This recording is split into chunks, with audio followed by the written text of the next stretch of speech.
তো বন্ধুরা, ইউটিউব করার পাশাপাশি আমি কিন্তু টেইলারের কাজটাও অলরেডি করে নিচ্ছি।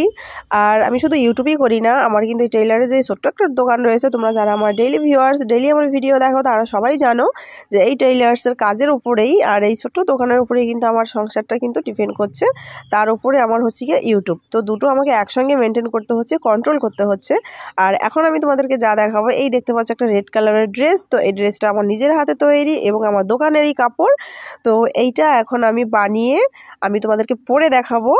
আর সত্যি কথা বলতে, নিজে আত্মডিপেন্ড হতে আর স্বনির্ভর হতে কার না ভালো লাগে বলো তো? আমার মনে হয় প্রত্যেকটা নারীর নিজের স্বনির্ভর হওয়া খুব জরুরি এবং হাতের যে কোনো কাজ জানা খুব জরুরি। আর দেখবে নিজের কোনো জিনিস যদি বানিয়ে পরো নিজের জন্য, তাহলে কিন্তু একটা অন্যরকম আনন্দ ফিলিংস হয়। তো চলো বন্ধুরা, ড্রেসটা বানিয়ে আমি তোমাদেরকে পরে দেখাচ্ছি। তো এই দেখো বন্ধুরা, ড্রেস তৈরি হয়ে গেছে আর স্নান করে পরেও নিয়েছি। কেমন হয়েছে অবশ্যই তোমরা জানাবে। দেখো, সামনে পেছনে পুরো একদম ছোট গলা, আর বাড়িতে পরার জন্য কিন্তু এই সব গলাই ঠিক আছে। আর যেহেতু আমি বড় হাত পরি না, তাও 3/4 হাত বানিয়ে নিয়েছি, কারণ আমি সবসময় ছোট পরি।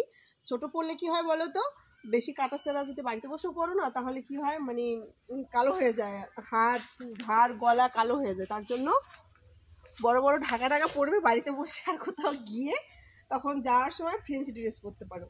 আর এই ড্রেসটা তো নিজেই বানালাম, আমার দোকানের এই কাপড়। আর আর কি বলবো আর কিছু বলার নেই। কেমন হয়েছে অবশ্যই তোমরা জানাবে। আর দেখো, এই পিসগুলোর ওড়নাগুলো দেখো কত বড়, দেখেছো? প্রায় একটা শাড়ির হাফ। আমার দাও তাহলে। কত বড় ওড়নাগুলো! এই ওড়নাগুলো দিয়ে তোমরা শাড়িও পরতে পারো, এভাবে ভিডিও শ্যুট করা যায়।